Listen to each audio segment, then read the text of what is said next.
Hello everyone, I am Mr. Ahmed Abu Samra. Last time we explained the present perfect tense and we explained the three statements of the present perfect tense about affirmative statement and negative statement and the question statement. And today we will complete our lesson, but you have to focus with me.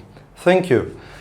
النهارده طبعا احنا بنبدا مع بعض حلقه جديده بس يمكن بدانا نتكلم بالانجلش عشان نقول لك ان احنا شرحنا the present perfect tense زمان المضارع التام وشرحنا الحالات الخاصه بالمضارع التام وممكن كمان the usage of the present simple وthe usage اللي هو الاستخدام الخاص ب the present perfect tense بالمضارع التام.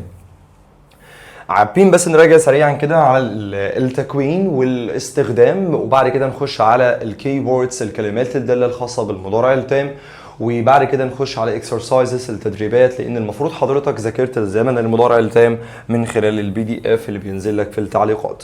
معانا دلوقتي the present perfect tense قلنا التكوين بتاعه هيكون معانا الفاعل وبعد الفاعل هنحط have أو has وبعد have أو has هنجيب التصريف الثالث للفعل. طبعا احنا بنضع have أو has بعد الفاعل على حسب من هو الفاعل، يعني مثلا لو الفاعل كان he أو she أو it فاحنا بنضع بعده has، لو الفاعل كان من ال I وال we وال you وال they والاسم الجمع فبنضع بعده have.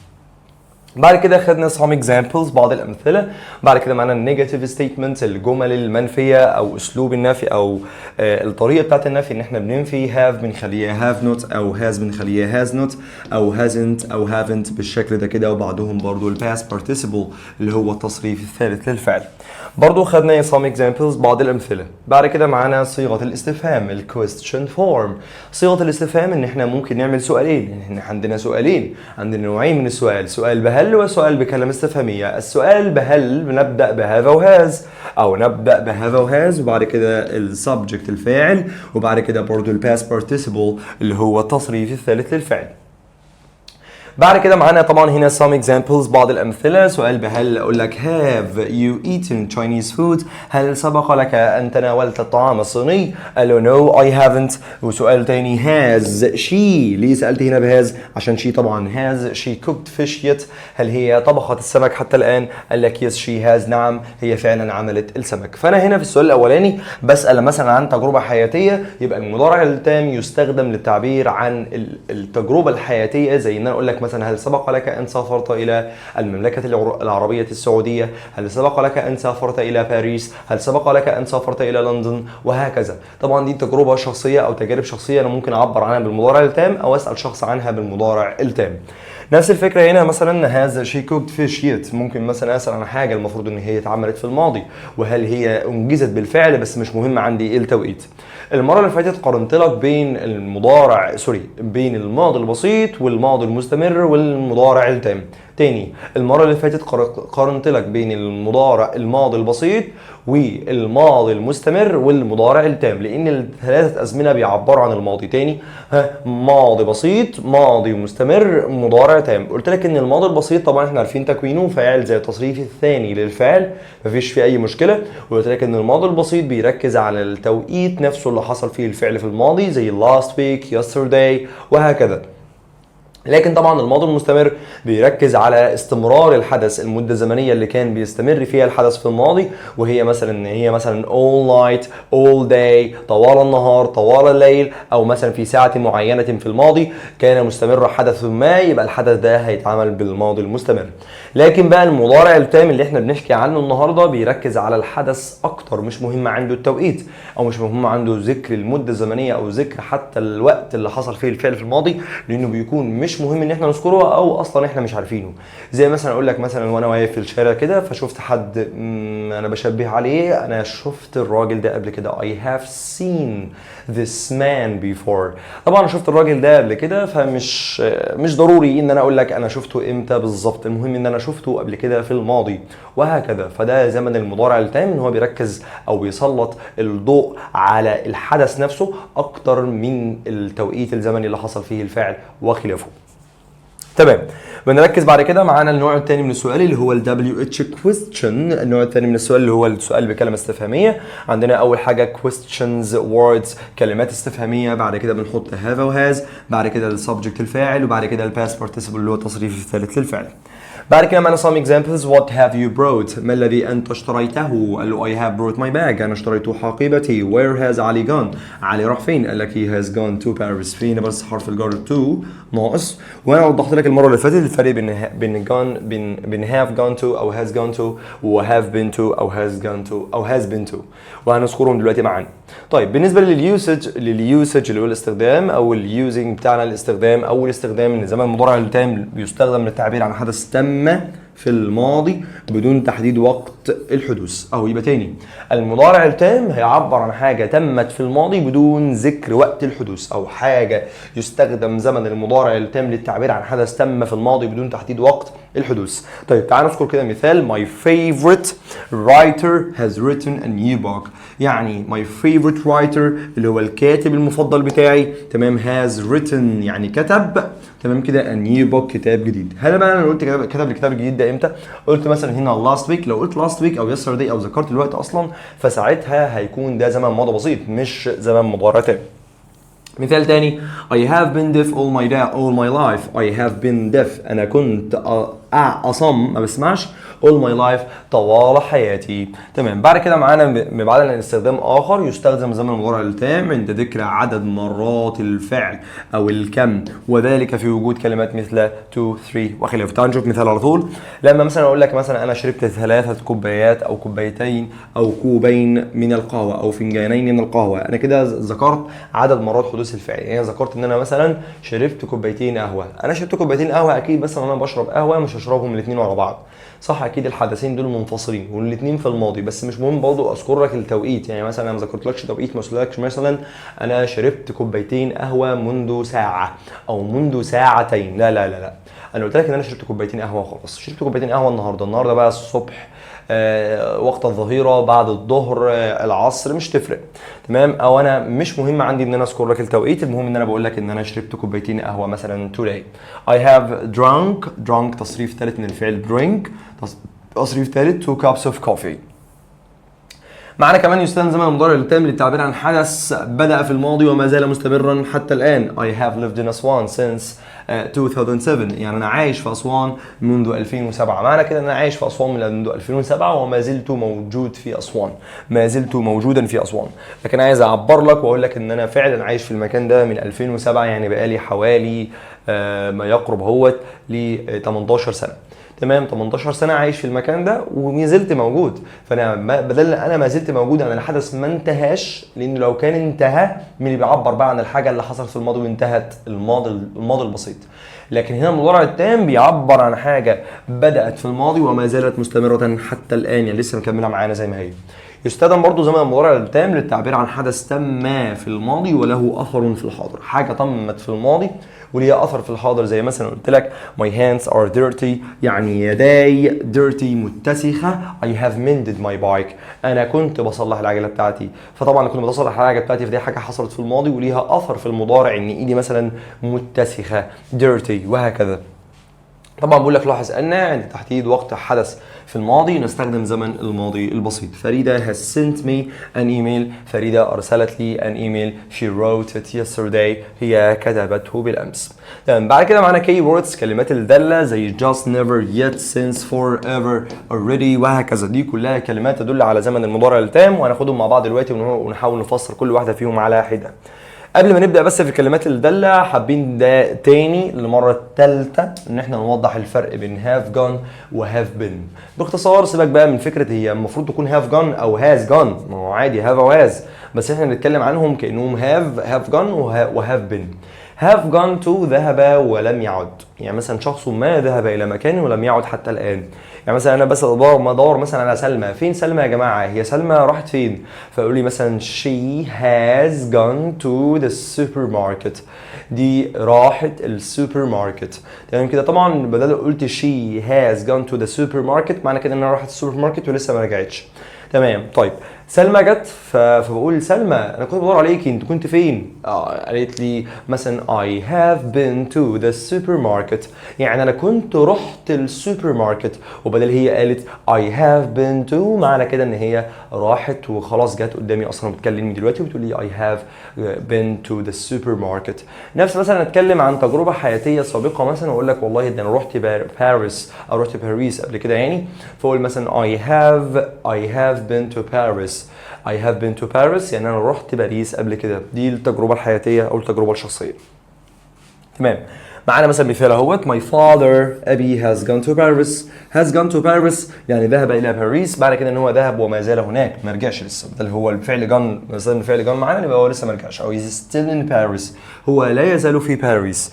معانا كمان have been. بالنسبة ل have been بقى لما أقول لك my father has been to Paris يعني ذهب إلى باريس يبقى he isn't in Paris now. ذهب إلى باريس وعاد، ما هو معنى إن قلت لك been to أو has been to معنى كده إن هو راح وجه، يعني كان راح باريس قبل كده وجه. طيب الكلمات الداله بقى على المضارع التام، على زمن المضارع التام. اول حاجه معانا just و already. انا قلت لك ان already و just اسهل اتنين اصلا. عموما already و just عشان هما adverbs ظروف بيجوا في الجمله بين التصريف الثالث للفعل وبين هذا وهذا اللي هو الفعل المساعد الهيلبينج فيرب بتاع الجمله. تاني مش فاهم يا مستر؟ احنا مثلا عندنا زمن المضارع التام الجمله طبعا بتبدا بالفاعل ايا يكن بقى، يعني ممكن تكون جمله خبريه تبدا بالفاعل، ممكن تكون نفي برضه يبدا بالفعل، ممكن عندنا تكون جمله استفهاميه تبدا بالفعل المساعد مباشره، او الكلمه استفهاميه ثم الفعل المساعد لو هي سؤال بكلمه استفهاميه. المهم احنا عندنا بشكل اساسي الفعل بتاعنا في الجمله بتاعت المضارع التام بيتكون من بيتكون من ايه؟ هاف او هاز، هاف او هاز زائد التصريف الثالث للفعل. المهم بقى ان الظرف بتاعنا اللي هو already او just بيجي في النص، بيجي في النص بين هاف وهاز والايه والتصريف الثالث للفعل. بص كده معايا، نستخدمهم في الاثبات اصلا، هم بيجوا في الاثبات بس، تمام كده؟ فاصبح ان هم بيجوا بين هاف وهاز اهو، بيجوا هنا في النص كده، والتصريف الثالث للفعل اللي هو الفي 3. تمام كده. ويمكن ان نسمي already في السؤال في حاله مثلا ان انا بعبر عن الدهشه واقول له مثلا have you studied، لا مش دي، have you already او have you already studied your lessons، هل انت بالفعل ذاكرت دروسك؟ ساعتها بقى يا استاذ هتحط already قبل الفعل اللي هو التصريف الثالث، قبل التصريف الثالث مباشره عشان يبقى have you already studied، هل انت بالفعل ذاكرت your lessons دروسك؟ طبعا انا بعبر هنا عن الدهشه، مستغرب انت فاهم بالفعل خلصت دروسك بسرعه كده وهكذا. تمام. طيب بعد كده معانا just طبعا بمعنى حالا او توا، انا بستخدمها في الجمله المثبته عشان اعبر ان الحاجه دي انا لسه عاملها حالا او توا او لسه مخلصها. مثلا حد يجي يعزم عليا باكل فقلت له والله لسه واكل حالا، I have just eaten. I have just eaten يعني انا لسه واكل للتو، لسه واكل حالا. I have just eaten او خلافه، او he had just already او already gone، ده هو لسه رايح، ده هو بالفعل راح وهكذا يعني. تمام. بعد كده معانا ever whenever. تمام. بالنسبه ل ever بمعنى من قبل و never بمعنى ابدا، ما فيهمش مشكله في المعاني. ever بتستخدم في صيغه التفضيل. يعني ايه صيغه التفضيل؟ صلى على النبي عليه افضل الصلاه والسلام. بالنسبه لصيغه التفضيل احنا عندنا اصلا كصفه عندنا يعني عندنا ثلاثه مثلا حالات من الصفه. اول حاله وهي الصفه العاديه، صفه عاديه خالص زي big short attractive dangerous وهكذا، دي صفه عاديه خالص، تمام مفيش مشكله. طيب بعد كده عندنا الحاله الثانيه من الصفه، ان الصفه ممكن توضع في شكل المقارنه يعني الصفه ممكن تكون في شكل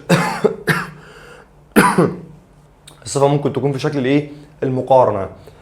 الصفه بتاعتنا ممكن تكون في شكل المقارنه، ان انا مثلا اقول ان مثلا الحيوان ده اكبر من الحيوان ده، او الحيوان ده اضخم من الحيوان ده، او الحيوان ده اقصر من الحيوان ده. لو انا بتكلم عن حيوانات، المهم ان انا بتكلم عن شخصين، شيئين، حيوانين. لو مثلا عايز اقول ان عمر اطول من احمد وهكذا، فاصبح كده بعمل صيغه مقارنه. في كمان للصفه شكل ثالث وهو صيغه التفضيل او صفه التفضيل، اللي احنا بنحط الصفه يعني في شكل التفضيل، اللي احنا لو الصفه دي قصيره نضع قبلها ذا ونحط لها اي اس تي، ولو الصفه دي طويله المقطع الصوتي بنحط قبلها the most او the least، وتبقى مثلا the most dangerous او the least dangerous الاقل خطوره او الاكثر خطوره وهكذا. دي صيغه التفضيل. فاحنا عندنا ever تاتي في صيغه التفضيل، زي مثلا كده it's the best meal. يعني it's the best meal. انها يعني مثلا انا قدامي وجبه وباكل الوجبه دي فحاسس ان الوجبه دي لذيذه جدا فبقول لك it's the best meal، انها افضل وجبه I have ever eaten، انا اكلتها قبل كده في حياتي مثلا. I have ever eaten اهو برضو معانا ever توضع بين الفعلين، بين have و has وبين التصريف الثالث للفعل في النص قبل التصريف الثالث للفعل بشكل عام. تمام. او نستخدم ever برضه في السؤال بين الفاعل والتصريف الثالث للفعل، اللي هو يعني برضه تاتي قبل التصريف الثالث للفعل. او have you ever been to Paris، لما اجي اسال الشخص مثلا عن تجربه حياتيه بس انا ممكن استخدم ever واقول له هل سبق لك، ever هنا بمعنى مثلا هل انت سبق لك من قبل، اللي هو من قبل يعني هل انت من قبل زرت باريس او ذهبت الى باريس. تمام. have you ever been to Paris وهكذا. بالنسبه لكلمه never بقى تستخدم في الاجابه المنفيه طبعا. تمام. زي مثلا no I have never been، او never حطيتها مكان ever. I have never been to Paris، انا لم يسبق لي انني سافرت الى باريس. وممكن طبعا ممنوع ان احنا نستخدم كلمه not اصلا مع never، يعني ما ينفعش اقول I haven't never، لا ما ينفعش. never لوحدها كفايه بتنفي الجمله. تمام. بعد كده طبعا معانا كلمه yet بمعنى حتى الان، تستخدم في نهايه الجمله الاستفهاميه او المنفيه، زي ما اقول لك مثلا have you finished yet، هل انت انتهيت من ذلك حتى الان. يعني مثلا انت بتعمل واجبك فانا قعدتك هنا على جنب تعمل الواجب، فجيت بعد شويه بسالك بقول لك انت خلصت الواجب ولا لسه حتى الان، هل انتهيت من واجبك بعد. ممكن برضو حتى الان دي او ممكن تكون بمعنى بعد عادي، ما هو yet بمعنى بعد او حتى الان على حسب المعنى. يعني have you finished yet، هل انتهيت بعد، خلصت يعني ولا لسه. فانت ترد عليا تقول لي yes I have او no I haven't finished yet، ما خلصتش لحد دلوقتي، لم انتهي بعد يعني لسه مكمل في الواجب. او no I haven't finished yet او not yet يعني ممكن اجاوب الاجابه دي not yet وممكن اجاوب الاجابه دي no I haven't finished yet. تمام. بعد كده معانا since و for. معانا هنا since بمعنى منذ و for بمعنى لمده. تمام. انا since بمعنى منذ و for بمعنى لمده. تعالوا نشرحهم لك اقرب شويه بحيث ان هم يكونوا اسهل علينا. ممكن نعمل زوم مثلا على المنطقه دي مثلا. بسم الله الرحمن الرحيم. طبعا على النبي عليه افضل الصلاه والسلام. احنا دلوقتي هنشرح لك since و for بطريقه مختلفه شويه. احنا عندنا since مثلا بالشكل ده كده، دي since وانا بعمل كلمه since بص كده هحط هنا x، وانا بعمل for بص كده ده حرف الاف والاو والار. ايه ده بقى الكلام ده؟ since بياتي بعدها مده زمنيه محدده. يعني مثلا اقول لك since منذ 2009، since his birthday منذ عيد ميلاده، بياتي بعدها وقت محدد عامل زي النقطه كده. تمام. نقطه محدده في الماضي. لكن for بياتي بعدها مده زمنيه طويله زي ما انت شايف، مده زمنيه طويله اهو for طويله مده زمنيه. اقول لك مثلا for 2 days يا سيدي، for 2 years يا سيدي، for 2 years يعني لمده سنتين وهكذا. فاصبح ان for ياتي بعدها مده زمنيه طويله زي ما انت شايف زي حرف الاف كده، لكن since ياتي بعدها ايه؟ مده زمنيه محدده. طيب نيجي نشوف معانا في الجدول اهو. بسم الله الرحمن الرحيم. since منذ، شوف كده بقى المدد الزمنيه المحدده دي. since 6 منذ الساعه 6. since Monday منذ يوم الاثنين، نقطه محدده في الماضي. since 2003 منذ 2003. since yesterday منذ امس، برضو نقطه محدده في الماضي. since last day منذ اخر يوم. since last week منذ اخر اسبوع. since last decade يعني decade يعني عقد، منذ اخر عقد، العقد 10 سنوات. since last century منذ آخر قرن. since my birthday منذ عيد ميلادي. since World War II منذ الحرب العالمية الثانية. since morning منذ الصباح. since he traveled منذ وقت اللي هو سافر فيه. يعني الايه since بيأتي بعدها جملة في الماضي البسيط وهنوضحها دلوقتي. تمام. معانا الجزء الثاني اهو بالنسبة لفور. for an hour يأتي بعدها مدة. بص بقى المدة for an hour لمدة ساعة. ساعة دي مدة ولا نقطة محددة؟ لا مدة. for a day لمدة يوم. one day for 2 days وهكذا. for 5 years من 5 سنين دي مدة. for a day أو one day. for a day for a week for a month for a year لمدة سنة، لمدة شهر، لمدة يوم، لمدة أسبوع. فدي برضه بتدل على المدة. for 10 years لمدة 10 سنين. for 100 years برضه 100 سنة. تمام for a long time لمدة طويلة for ages لمدة طويلة for a while for a moment للحظة for a minute تمام لدقيقة وهكذا. تمام. بعد for بنستخدم مدة زمنية غير محددة لا نعرف بدايتها أو نهايتها. يعني احنا بنستخدم بعد for مدة زمنية غير محددة مش محددة احنا ما بنعرفش بدايتها فين بالظبط أو نهايتها. يعني مثلا for ages. تمام. عندنا بقى بالنسبة لسنس نستخدم مدة زمنية محددة زي ما انت شايف كده since منذ 1995 منذ 1995 وهكذا. بعد كده معانا قاعدة سنس الوحيدة بقى سنس تعمل كرابط رابط زمني بيربط بين جملتين. اول جمله بعد سنس بتكون في الماضي البسيط. يعني الجمله اللي بعد سنس دايما زي ما انت شايف كده ماضي بسيط او حتى لو سنس جت في الاول بص سنس جايه في النص جايه بعدها ماضي بسيط سنس جايه في الاول برضو يجي بعدها ماضي بسيط. الجمله الثانيه طبعا بتكون تبع المضارع الايه التام. تمام. عندنا مثلا مثالين هنا I haven't seen him انا ما شفتوش since he traveled من ساعه ما هو سافر انا ما شفتوش. فسنس هنا كرابط تعمل كرابط اهيت جاي بعدها ايه جاي بعدها جمله في الماضي البسيط. تمام. بعد كده معانا سنس المثال الثاني سنس بادئين بيها الجمله سنس he traveled من ساعه ما هو سافر او منذ ان سافر I haven't seen him انا ما شفتوش او لم اراه. تمام. اذا كنا نتحدث عن فتره زمنيه لم تنتهي بعد فاننا نستخدم زمن المضارع التام قبل وبعد سنس. بمعنى يعني مثلا لو احنا بنتكلم مثلا في المثال ده بقول لك he has missed his friends يعني هو مفتقد لاصدقائه since he has traveled abroad من ساعه ما هو سافر بالخارج. احنا دلوقتي بنتكلم عن فتره زمنيه ما انتهتش. يعني مثلا دلوقتي انا بقول لك he has missed his friends هو يفتقد اصدقائه. ان احنا بنقول هنا ان هي فتره زمنيه لم تنتهي بعد ما انتهتش.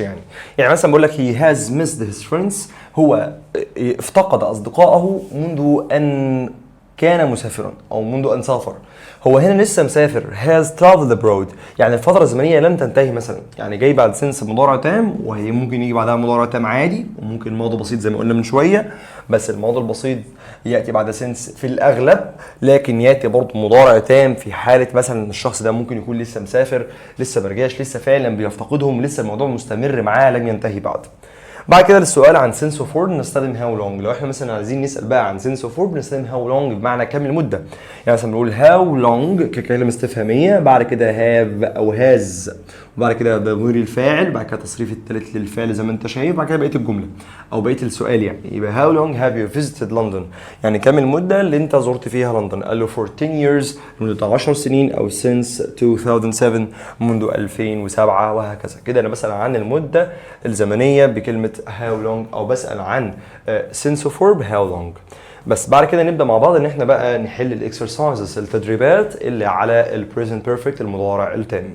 exercises على المضارع التام fill in the blanks with present perfect tense اكمل الفراغات في زمن المضارع التام. معانا نمبر 1 رقم 1 نجيب بس اللون بتاعنا ده. معانا نمبر 1 رقم 1 بيقول لي her heart قلبها from evil من الشر او الشيطان ايا يكن يعني. تمام. معانا طبعا بس الكلمه الاستفهاميه دي غلط. تمام. المفروض تكون فول ستوب نقطه. بيقول لي طبعا استخدم الضمير اي وين في الجمله بنوت ان في الجمله يعني واستخدم معاك الفعل keep. تمام مفيش مشكله اهو اي تمام واجيب have وان فيها يبقى haven't. I haven't خلي بالكم من فعل من ضمير I haven't kept her heart from evil. بعد كده نمبر 2 رقم 2 معانا هنا I not enough of this big world من هذا العالم الكبير. معانا دلوقتي not ومعانا see. تمام. عايزين برضو ان احنا ننفي الجمله ونستخدم الفعل see. يبقى I have وان في have خليها haven't. تمام. I haven't seen واجيب بقى الفعل see في التصريف الثالث. I haven't seen enough of this big world يعني انا ما شفتش كفايه لسه من هذا العالم الكبير. بعد كده رقم 3 I not it to show you معنا الفعل bring بقول لك استخدمه. تمام. بستخدمه برضه في المضارع التام. يبقى I have brought واجيب الفعل بقى bring يحضر اجيبه في التصريف الثالث يبقى اسمه brought. I have brought it to show you انا احضرته لك لكي تراه. تمام. من رقم 4 I not for 5 months عايز انفي الجمله. معنى كده ان هو جايب لي not يعني بقول لي انفي الجمله واستخدم walk الفعل يتمشى. تمام. فعل في التصريف الثالث يبقى I have وانفي have خليها برضو haven't. I haven't walked تمام أنا لم أتمشى for 5 months لمدة 5 شهور. رقم 5 بنقول you not my side of it. تمام معانا هنا never ومعانا here يسمع وعايزني برضو استخدمهم هنا في الجملة في زمن المضارع التام، فأقول you have وبقول لي استخدم never يعني في الجملة never كظرف هنحطها بين الفعلين يبقى you have never heard واجيب الفعل here في تصريف ثالث HEAR ده حرف R يا شباب RT heard my side of it. تمام نمبر 6 رقم 6 it not for itself in every way. بيقول لي استخدم pay الفعل pay يدفع يبقى it تمام عندي for itself in every way بكل طريقة يبقى it has تمام واجيب الفعل pay احطه في التصريف الثالث يبقى paid it has paid for itself in every way. رقم 7 معانا هنا في رقم 7 by the war قبل الحرب معانا هنا what ومعانا we ومعانا gain يعني يفوز تمام او يفوز مثلا بجائزة يكتسب برضو يكتسب لشيء معنوي وخلافه. فعندنا مثلا بنقول هنا what كسؤال what have we وجيب الفعل gain بقى في التصريف الثالث هو فعل منتظم يبقى gained what have we gained by the war اللي احنا جنيناه او كسبناه من الحرب تمام. no I not to him بيقول لي ان في الجمله معانا كلمه not هنا بيقول لي ان في الجمله النفي في المضارع التام مع have يبقى haven't برضه او I haven't تمام. والفعل speak نحطه في التصريف الثالث يبقى speak spoken تمام معانا التصريف الثالث spoken يبقى no I haven't spoken to him انا ما اتكلمتش معاه. رقم 9 she not very little of the world بيقول لي طبعا استخدم الفعل see يبقى she has تمام she has very little of the world يبقى she has seen تمام very little يعني نظرتها كانت صغيرة بالنسبة للعالم تمام. رقم 10 we not the man too بيقول لي برضه استخدم الفعل lose يخسر يبقى we have lost the man too احنا خسرنا الراجل ده ايضا. رقم 11 in the world في العالم بيقول لي بكون هنا سؤال بكلمة استفهامية where وبعد كده معاك ضمير الفاعل he ومعاك كمان verb to be تمام. يبقى معانا هنا اهوت where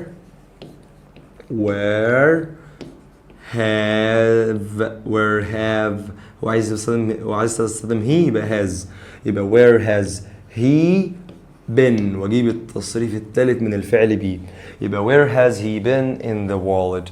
رقم 12 to get some office تمام معانا برضو الفاعل هنا ضمير الفاعل you ويقول لك فين ويعمل سؤال يعني ده شكل السؤال يعني اعمل سؤال هتسأل بقى سؤال مع you بايه have ولا has have طبعا يبقى have you واجيب الفعل fail واحطه في التصريف الثالث يبقى failed يبقى have you failed to get some office تمام. بعد كده I don't know انا لا اعرف what I have done او what I have done بالشكل ده كده تمام. رقم 14 but she not back home but she تمام but she عندنا not طبعا هنا للنفي go يبقى but she hasn't واجيب has وانفيها but she hasn't gone واجيب الفعل go واحطه في التصريف الثالث يبقى اسمه gone but she hasn't gone back home. رقم 15 معانا for the lesson بالنسبة للدرس معانا هنا I و not to obey يبقى برضو بنعمل سؤال فأقول مثلا have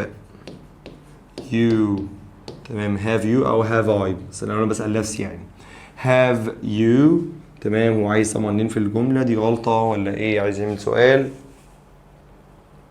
ممكن نعمل السؤال نفسه بتاعنا منفي ممكن نخلي have دي تبقى haven't تمام يبقى haven't you تمام وبد ومعانا الفعل معانا بد تمام كده. او ممكن نعمل كمان never let السؤال مش haven't you bid for the lesson هل انت ما دفعتش للدرس I think you not this journey معانا برضو بيقول لي ان في الجملة ومعانا الفعل make يبقى نقول I think انا اعتقد you انك بيقول لي بقى ان في الجملة يبقى you have ان في الجملة يبقى haven't واجيب الفعل make اخليه made بالشكل ده كده you haven't made this journey.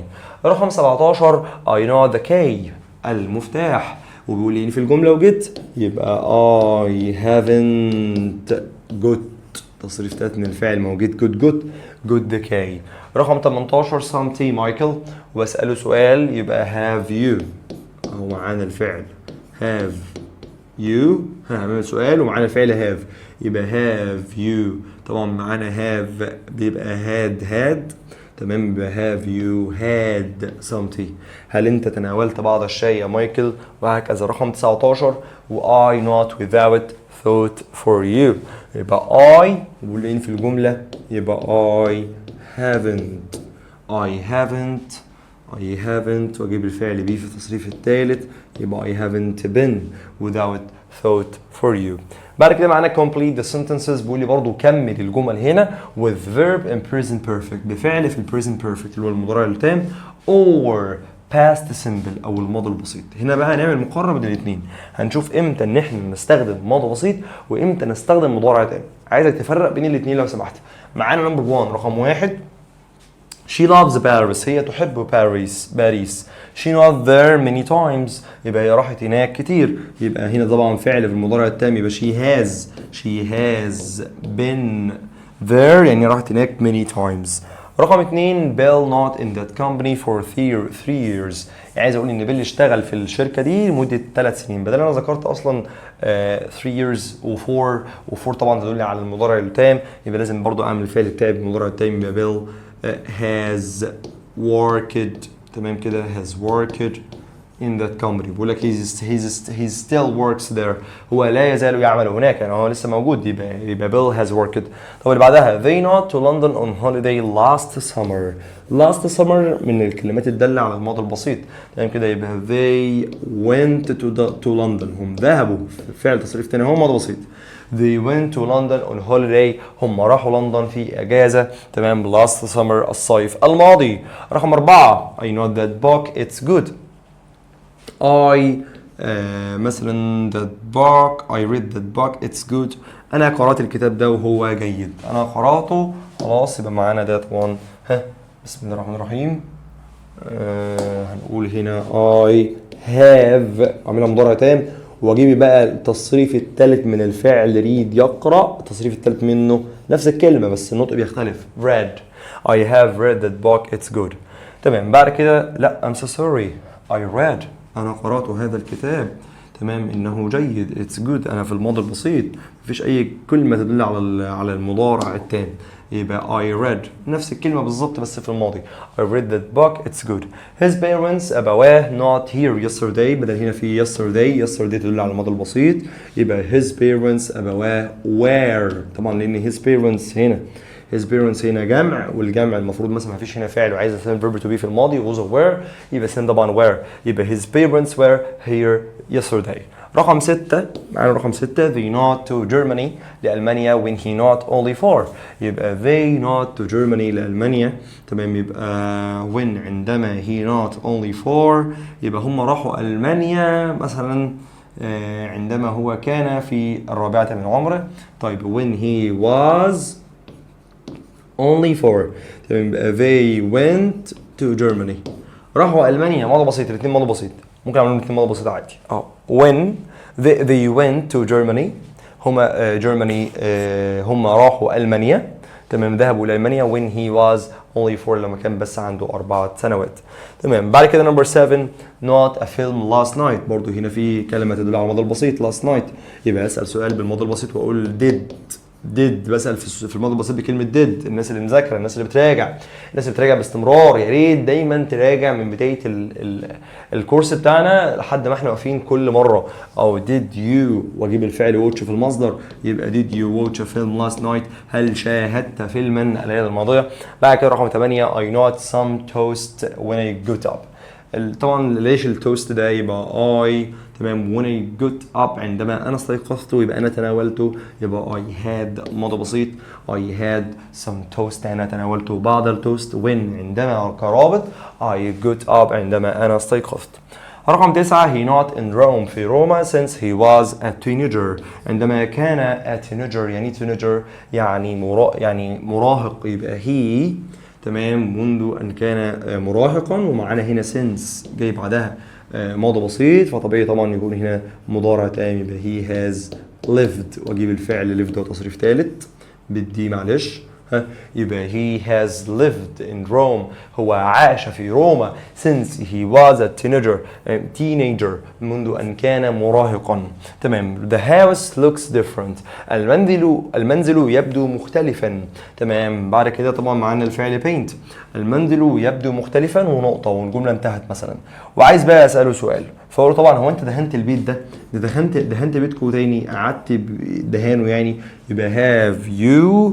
تمام. واجيب الفعل paint في التصريف الثالث have you painted. والله ممكن برضه اساله did you painted بس مثلا لو انا بحدد المده الزمنيه، بس طبعا هنا مفيش تحديد مده زمنيه، فانا بساله انت دهنت البيت تمام في المضارع التام، بس مش مهم التوقيت الزمني طبعا، فيقول لي yes I have او no I haven't. رقم 11 I not you in class last Friday الجمعه الماضيه من الكلمات الدالة على الماضي البسيط، يبقى أنا لازم الفعل بتاعي يكون في الماضي البسيط، يبقى I وعايز أنفي الجملة يبقى I didn't، أنفي الجملة بكلمة didn't see you، أنا لم أراك in class في الفصل last Friday الجمعة الماضية. رقم 12 معانا شكسبير not over 100 sonnets ده يا شباب حاجة خاصة بالسطور الشعرية، يعني مثلا اعتبر ان السونت دي بالشكل ده كده أبيات شعرية تمام كده، فهو كتب تمام 100 مثلا حوالي 100 سونت تمام، فبقول شكسبير تمام كتب، هعملها بقى wrote، هو مش محدد مدة زمنية لا، يبقى has written كتب بدون تحديد المدة الزمنية، has written over 100 sonnets كتب أكتر من 100 sonnet. رقم 13 she not happy all day، معنا طبعا all day طوال اليوم، يبقى she has been happy all day، هي كانت سعيدة طوال اليوم تمام. it not always not here in December، always دائما ومعنا الفعل snow here in December في شهر ديسمبر، يبقى عايزين مثلا نقول ان هي دايما كانت بتمطر في شهر هنا في شهر ديسمبر، كانت بتمطر كعادة، يبقى it has always snowed here in December تمام، يبقى it has always واجيب الفعل snow واحطه في التصريف الثالث snowed here in December. بعد كده رقم 15 Dan not sick for 3 days، عايز اقول دان ان هو بقاله 3 ايام تعبان، يبقى Dan has been واجيب الفعل اللي بيه تصريف ثالث been sick for 3 days. Lee and Susan، لي دي شخص اهوت وسوزان، لي وسوزان مع بعض تمام، معانا الاثنين دول مع بعض، يبقى have واجيب الفعل try واحطه في التصريف الثالث يبقى tried، يبقى have tried 4 times already and will not give up، ولن يستسلموا تمام. the old car السيارة القديمة تمام a piece of junk since I bought it، يبقى the old car a piece of junk، يبقى the old car has been كانت a piece of junk من ساعة ما أنا اشتريتها. we not this test before، يبقى we بقول ايه في الجملة، يبقى we haven't يا سيدي، أو we have not واجيب الفعل take واحطه تصريف ثالث يبقى taken. بعد كده my uncle عمي not to China تمام، عمي not to China يبقى عمي have been to China. our father عمي not never، عمي مفرد يبقى has never واجيب الفعل driving اجيب الفعل driving اهو تصريف ثالث من فعل drive، يبقى never driving to California before. رقم 21 to the president before، يبقى I not to the president before I مثلا معايا هنا ممكن نقول في الجملة ب never، يبقى I never spoken تمام spoken، أو سوري نسيت هنا طبعا have I have never spoken، أو لو هو مش عايزني أنفي الجملة شيل never خالص وأقول I have spoken to the president before، أنا اتكلمت مع الرئيس قبل كده، طبعا هو مش عايزني أنفي الجملة فلا صح I have spoken تمام. بعد كده رقم 22 the old man الرجل العجوز occasionally not help crossing the street تمام، يبقى the old man has occasionally need واجيب الفعل need واحط معانا تصريف ثالث يبقى needed، يبقى the old man has occasionally needed help يعني كان محتاج ان هو needed help محتاج المساعدة في crossing the street ان هو يعبر الشارع. رقم 23 we not English for 1 hour لمدة ساعة يبقى we have جيب الفعل learn وحطه محطوط له تيس تصريف ثالث يبقى learn English for 1 hour. رقم 24 he not to school here for 5 years يبقى he has gone to school here for 5 years. تمام لمدة 5 سنوات. بعد كده معانا I not the piano since I was 8 years old يبقى معانا مثلا I have played أنا بلعب بيانو أو بعزف على البيانو من ساعة ما كان عندي 8 سنين. سندس not on the phone for 45 minutes. سندس has for 5 دي بقى جملة في المضارع التام المستمر بس جاي هنا بالغلط for 45 minutes فممكن نقول بقى has been وهنشرحه حالا دلوقتي. has been وجيب الفعل talk يتكلم أو يتحدث يبقى talking. تمام بعد كده رقم 27 Wang, Ted and Kim not since morning. Wang, Ted and Kim الجماعة دول جمع منذ الصباح يبقى have driven وأجيب الفعل تصريف ثالث.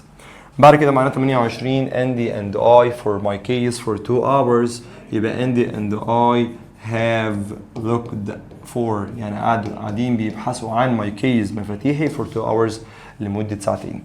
تمام بعد كده the Colorado River not flew بمعنى يفيض يعني المية ماشية فيه يعني for centuries لقرون يبقى the Colorado River. تمام Colorado River has flown واجيب الفعل تصريف ثالث flown for centuries. My CD player اللي هو القرص اللي هو بيشغل السي دي اللي على الكمبيوتر. My CD player since I bought it يبقى طبعا has skipped واجيب الفعل skip واحط له بي كمان وبعد كده ed since I bought it المفروض او skipped تأمين الفعل skip as skipped مظبوطه يعني. 31 Tommy not his money for 8 years. تومي معانا طبعا هنا لهنين في الجمله اصلا منفيه يبقى تومي has not ومعانا الفعل save نجيب الفعل save تصريف ثالث يبقى saved his money for 8 years. نادية not in the race for 6 minutes يبقى نادية has واجيب الفعل run طبعا run يبقى بالاي run يبقى لي باليو نفس ده كده بالظبط يبقى نادية has run in the race for 6 minutes لمدة 6 دقايق. Put the phrases into present perfect بيقول لك طبعا اجعل العبارات دي بقى في زمن المضارع التام. مثلا لو نقول they clean يبقى they have cleaned. You finish يبقى you have finished. كل اللي انت تعمله هتحط have او has وبعدها تصريف ثالث للفعل. ممكن تكمل الجمله او لا. She doesn't know يبقى she hasn't known. You bought يبقى you have bought. I run يبقى I have run. He finds يبقى he has found. تمام we don't forget يبقى we haven't forgotten تصريف ثالث. We sing يبقى we have sing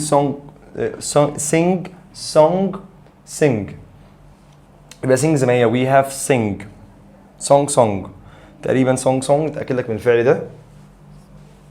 have sung معنا باليو we have sung. It rains معنى هنا it rains it has rained تصريف ثالث وهكذا. نيجاتيف سنتنس بقول لك يا جماعه الجمل الاتيه منفيه يعني ننفي الجمله يعني ننزل have نخليها haven't ننزل has نخليها hasn't وهكذا بس بالشكل ده كده نخليها has نخليها hasn't وهكذا. موضوع بسيط خالص يبقى كل دول ما فيهمش اي مشكله ان شاء الله.